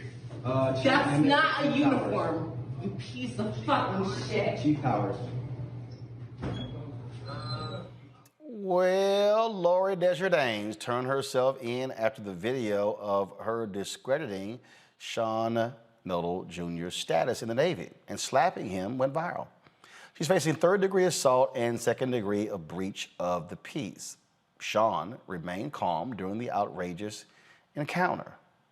See, here's the deal, and this is what we got to confront this, Omakongo. See, we have to be the ones who remain calm when they act a fool. I'm just telling you right now, you put your hands on me, in that case, you actually can get popped right back, and it's self-defense. The problem is, and I talked about this. I've talked about this when I remember the football video game. It was a Pittsburgh game. That here's the other problem: when you do respond, you might get countersued. They might try to arrest you. Now you're dealing with this whole legal battle, and so you're sort of stuck in this conundrum. But these folks are just out of their damn minds. Completely out of their minds. Man, I don't understand. I mean, I understand how he was able to maintain his composure, but it seems like going off of what you're saying, because, police show up and let's say he does respond, physically, they're going to come for him first, period, bottom line, right? And so we have to understand that. And so we do have that legal recourse, but I'm thankful for social media, thankful for these cameras, because that's our recourse, Roland. Yeah, it's going to be extra time, filing these lawsuits and all of these other types of things. Luckily, she got fired from her job as well, but that was because we were doing the work. And when I say we, I'm talking about everybody out there who knows that this is unacceptable. And there's going to be some situations where we're not going to be able to keep calm because ultimately the system is still going to be stacked against us in some way, shape, or form. But we deserve better than this. And isn't there also extra charges that there could be for attacking somebody who's a member of the military as well? And to be quite honest, this is kind of connected to the Hoffmeyer thing, man. You just see it at every level. They're trying to come for us, whether it's our hair, whether it's a uniform, whatever it is. And enough is enough. Man, it's enough. I agree. Kelly? Absolutely. To me, when I first saw this, it was very reminiscent to me of how soldiers would come home from war, World War I, even Vietnam War, and still be discriminated against under Jim Crow laws and the like. Like, she felt in her heart of hearts, like she just knew this man wasn't a real soldier because he was a man of color, because he was Black or whatever ethnicity he is. And the fact that she felt so emboldened to assault someone, a soldier no less, because she thought he wasn't a soldier, shows me that it does not matter whether you're in uniform, whether you've served your country or not. Your skin is viewed as a threat. Your skin is viewed as a weapon. And that is what needs to stop here. It is a culture of white supremacy and arrogance and, frankly, stupidity that creates the caucasity that this Karen possessed to actually, have the unmitigated gall to reach out and touch somebody offensively to the point, it does not make sense to me. It's absurd. I keep saying, these folks going to end up getting their ass whooped, and then they're going to, oh my God, I got beat. Don't put your hands on people. Don't put your hands on people. All right, folks, some sad news, and that is this here. Comedian Anthony A.J. Johnson, best known for his role as Easy on Friday, appeared in many other films, including House Party, Minister Society, Lethal Weapon 3, The Players Club, and BAPS. He has passed away. His family announced that he passed away at the age of 55. No cause for death was given. He also appeared on Martin and Malcolm and Eddie. And so certainly our prayers go out to comedian A.J. Johnson. Man, 55 years old. Also, Pastor Carl Bean has been laid to rest. He was a Motown artist who released the 1978 Billboard charting song, I Was Born This Way, which inspired Lady Gaga's Born This Way. Archbishop Bean funeral took place on Saturday. He became a pioneer in the gay community, starting the Minority AIDS Project and Unity Fellowship Church movement in LA for openly lesbian, gay, bisexual, and transgender African Americans. Growing, the church grew into a national movement, creating the first black church for the LGBT community. Archbishop Carl Bean passed away at the age of 77. Also, family, friends, and fans got to say their final farewell to award-winning gospel singer Lee Williams. Williams founded Lee Williams and the Spiritual OCs, a quartet formed in the late 1960s. They performed soul-filled gospel music for nearly 5 decades. The group won several Stellar Awards and a Soul Train Award. Williams' funeral was held in his hometown of Tupelo, Mississippi. He passed away at the age of 75. All right, folks, certainly thoughts and prayers go out to all of them, these African Americans who have passed away, and we certainly honor their work and what they contributed to our society. All right, folks, coming up next after this very quick break, we're going to talk about your workouts. What you need to do if you think you're doing stuff right, you ain't seeing the results, how do you switch that thing up? That's next on Fit, Live, Win, right here on Roland Martin Unfiltered, streaming on the Black Star Network. When you study the music, you get Black history by default. And so no other craft could carry as many words as rap music. I try to intertwine that and make that create whatever I'm supposed to send out to the universe. A rapper, for the longest period of time, has gone through phases. I love the word. I hate what it's become, and to this generation, the way they visualize it. Its narrative kind of has gotten away and spun away from, I guess, the ascension of Black people.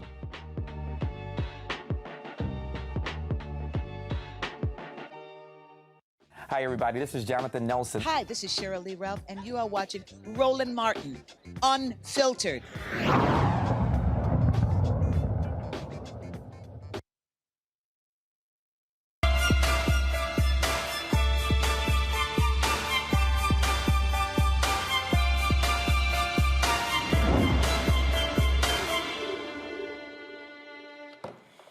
All right, y'all, we all want to get in better shape, so people hit the gym, but what happens if you don't have a trainer? How do you know you're working out correctly? Here to tell us about the top 5 workout mistakes is Dooley Lucius, the founder of Effect Fitness in Atlanta. Glad to have you back on the show. I got a text message last time you were on from somebody who used to work for who said, boy, you had that country boy on the show. I'm sure glad to see him doing well. That was Tyler Perry. Yep. Shout out to Mr. Perry, man. Absolutely. All right, let's talk about these top 5 mistakes. Number 5, the biggest screw up folks make when they are working out. Like I said, bro, I think the biggest mistake people are making right now, man, is just not having a plan. So, like most people you see in the gym, man, they're kind of wandering around. They don't know what this machine works. They don't know what that machine works, especially if like you say, if you don't have a trainer.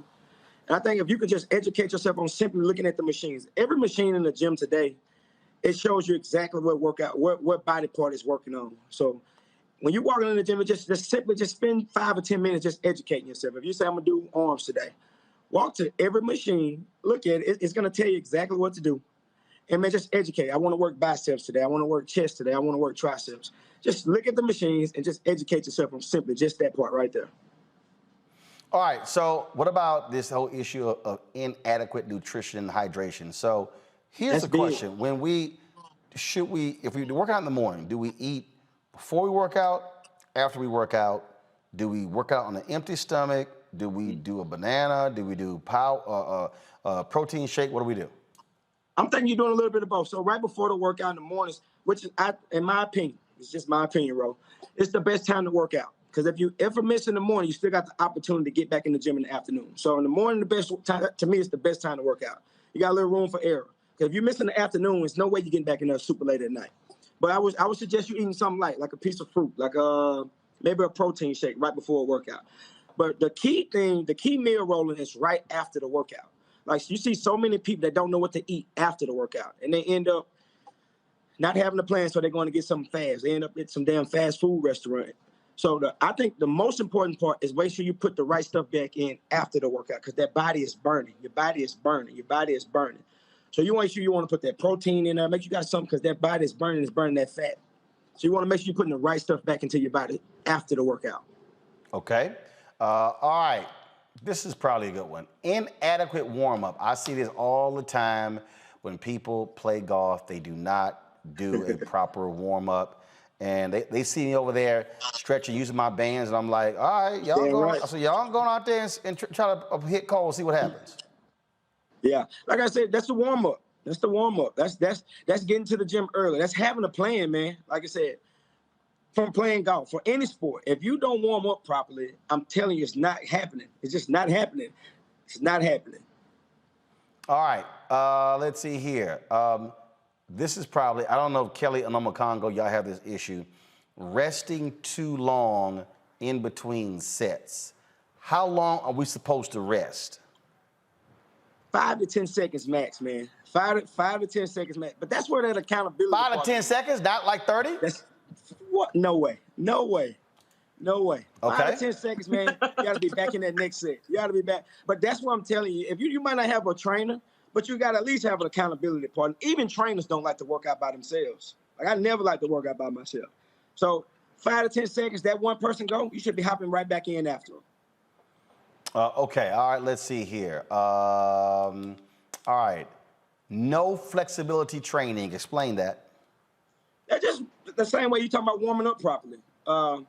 Most people, like I said, have no clue what that means. But that just means just getting warm, man.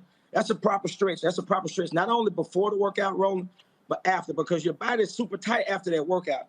That's one of the most key times to stretch is right after your workout. Make sure you don't just get in your car and ride 20, 30 minutes back to your destination. Now you're like, oh, my whole body's locked up on me.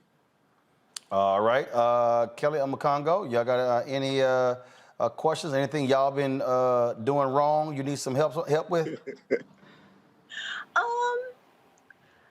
When I'm in the gym, I'm actually pretty good at it. But what about for those who don't have the gym membership, who still want to work out? What tips do you have for them who are just getting started? A lot of my friends, myself included, we canceled our gym memberships because of COVID. So the working out and stuff has been increasingly difficult, even more than it was when I was going in the gym, because now I'm afraid to go in the gym because I'm just like, ew, COVID, you know? Yeah. So how do you, any tips for like inside the house, or because now it's getting colder, so you can't do the outdoor stuff as much. So any tips that you can give us, that'd be great. And back to the same thing, right? Whether you're subscribing to some app, whether you're on YouTube, like I said, you find you somebody where you know that you can relate to, as far as we're talking about just getting that body moving. We're talking about music. We're talking about just stepping. Body weight exercises. You don't need a whole bunch of equipment anymore. Like I said, most of the people going to the gyms don't know how to use these pieces of equipment anyway. So whether we're doing high knees, whether we're doing the basic jumping jacks, the squats, there's just the sit-ups and the push-ups, you literally just start with that. You create your regimen and you just stick to that every day. You can do squats, sit-ups, push-ups, and high knees every single day. You can do that every single day. You're not going to overload on squats, sit-ups, and push-ups, because you use your legs every day, you use your arms every day, and you need to be using your stomach every day. So you'll be fine with that. Congo? So one of the questions I have is about rest, because people used to say, every other day, get your workout in. Now you're seeing some of these apps, they're saying 21 days straight. Where do you see it as it relates to resting your body nowadays? It's going to be different. It's going to be different per your body. You know what I mean? Like I said, what may work for me won't work for you. And that's why it's so key to not listen to people who just say, okay, 21 straight days. Some people, ain't no way you can handle that. And then what if I feel great on the 21st day? Why would I stop? You know what I mean? So I always tell people, it's for you. It's for you. These workouts are for you. That's why you need to find out exactly what works for your body. I'm not one of these people to come tell you what worked for me and help me get in shape. I want to work with you on what you need for you and your body. All right, then. All right, Dooley, where can people find you? Effect Fitness, man, on Instagram. Same thing on Facebook. Follow us. Hit us up, man. Download our app, Effect Fitness on Demand. I promise you'll love it. You promise we gonna love it? I promise you'll love it. Right from your own living room. You ain't got to come to the gym. Well, look, Doc, we certainly appreciate it. And again, folks got to get right. You know, we've got, of course, the winter season coming up. And so I'm quite sure folks want to be straight. Don't want to get caught off guard in the season. We appreciate it. Thanks a lot. Thank you, Ro. All right, thank you very much. All right, folks, that is it for us. Let me thank Makongo and Kelly for joining us on our panel today. Folks, we're going to stay focused and connected when it comes to what's happening with the Haitian migrants in Texas. I will be pressing the White House again to get somebody on the show. Hopefully, we're going to have the Congressional Black Caucus on the show tomorrow as well. If y'all want to support what we do, be sure to join our Bring the Funk fan club. Where every dollar you get goes to support this show. Cash App, $RM Unfiltered, PayPal.me/R Martin Unfiltered, Venmo.com/RM Unfiltered. Zelle is Roland@RolandSMartin.com, Roland@RolandMartinUnfiltered.com. Don't forget to also download the Black Star Network app. That's right, folks. You can watch us right there on the app on your iPhone, your Android phone, Apple TV, Android TV, Roku, Amazon Fire TV and Fire Stick, Xbox One, plus Samsung Smart TV. So please support what we do, folks. We are at 12,000 downloads. We already passed 10,000. Our next goal is to get to 20,000. So let's make it happen. Share with others. Spread the word, folks. We got some great stuff that we're doing. And I cannot wait to unveil the next steps for us. That's it. I'll see you guys tomorrow right here on Roland Martin Unfiltered on the Black Star Network. Holla!